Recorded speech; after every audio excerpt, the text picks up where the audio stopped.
នេះគឺជាដំណាំបន្លែបង្ការបន្តិចបន្តួចនៅក្បែរកន្លែងធ្វើការបាទជាបឋមសូមគ្រប់ជំរាបសួរបងប្អូន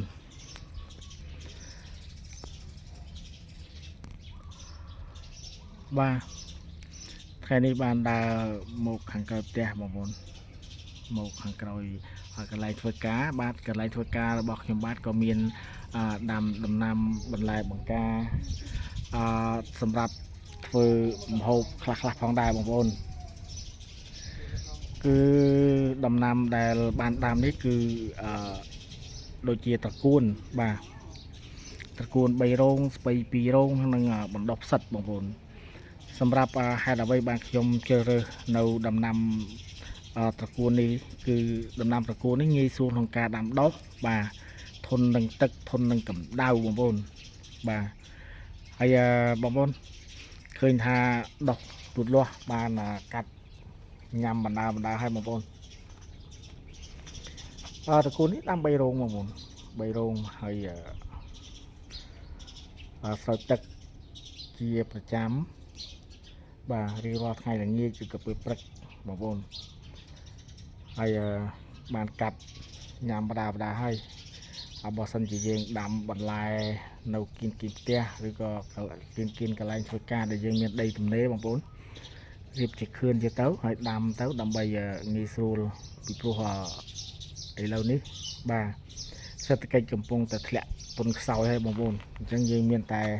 ដាំដុះនៅបន្លែបង្ការខ្លះមួយចំនួននៅជិតផ្ទះនៅខាងក្រៅផ្ទះឬក៏ក្បែរកន្លែងធ្វើការ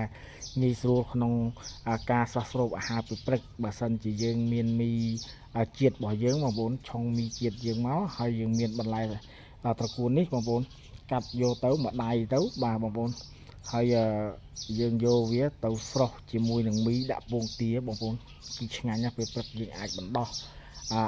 អាសន្នឬក៏សម្រន់អាហារពេលព្រឹកបានបងប្អូនដោយសារសេដ្ឋកិច្ចយើងកំពុងតែពិបាកបងប្អូនហើយបងប្អូនឃើញតូចនេះគឺជាដំណាំស្ពៃកញ្ញាញ់បងប្អូនគេហៅស្ពៃកញ្ញាញ់អញ្ចឹងណាបាទបងប្អូនកំពុងតែព្រោះហើយដោះកូនតូចមកឲ្យបងប្អូនបើសិននៅពេលដែលវារៀងធំបន្តិចយើងនឹងចាប់ផ្ដើមដកកូនបំបែកកូននេះយកទៅដាំនៅលើដីដែលយើងបានធ្វើឲ្យបងប្អូនសម្រាប់នេះគឺជាស្ពៃចង្កឹះហើយនឹងស្ពៃហាងបងប្អូនល្ងាចនេះនឹងចាប់ផ្ដើមបំបែកកូនដកដាំនៅដំណាំស្ពៃចង្កឹះនេះបងប្អូនបាទនៅដំណាំស្ពៃចង្កឹះនេះបាទហើយខាងនោះឃើញគ្រប់តង់បងប្អូនគឺជាបណ្ដុះផ្សិតបងប្អូនយើងគាត់បណ្ដុះផ្សិតដើម្បីយកធ្វើជាម្ហូបផងដែរបងប្អូនយកធ្វើជាបន្លែសម្រាប់ស្លដាំស្លផងដែរបាទបងប្អូននេះគឺជាដំណាំបន្តិចបន្តួចដែលដាំនៅគៀនកន្លែងធ្វើការឬក៏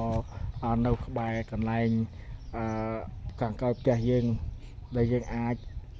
បណ្ដោះអាសន្នឬក៏ធ្វើជាអាហារសម្រន់ពេលព្រឹកឬក៏យកទៅធ្វើអ្វីបន្តទៀតបានបងប្អូនសម្រាប់ដំណាំត្រកួននេះវាងាយស្រួលត្រង់ថាប្រសិនបើយើងដល់ពេលកាត់ហើយបងប្អូនយើងកាត់ហើយយើងស្រោចទឹកវាទៅកុំឲ្យកាត់ខ្លីពេកឬកុំដកយើងនឹងស្រោចទឹកវាទៅវានឹងដុះ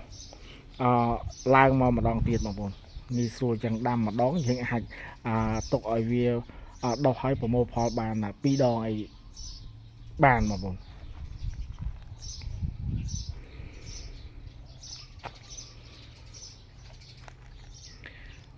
បាទបងប្អូនអញ្ចឹងសម្រាប់คลิปវីដេអូនេះខ្ញុំបាទមានប៉ុណ្ណឹងបងប្អូនសូមជម្រាបលាហើយក៏សូមជូនពរឲ្យបងប្អូនទាំងអស់គ្នាបាទសុខភាពល្អបាទជៀសស្កាត់ពីជំងឺឈឺថ្កាត់ទាំងឡាយហើយនឹងឈ្នះអស់មានសត្រូវបាទអរគុណច្រើនជម្រាបលា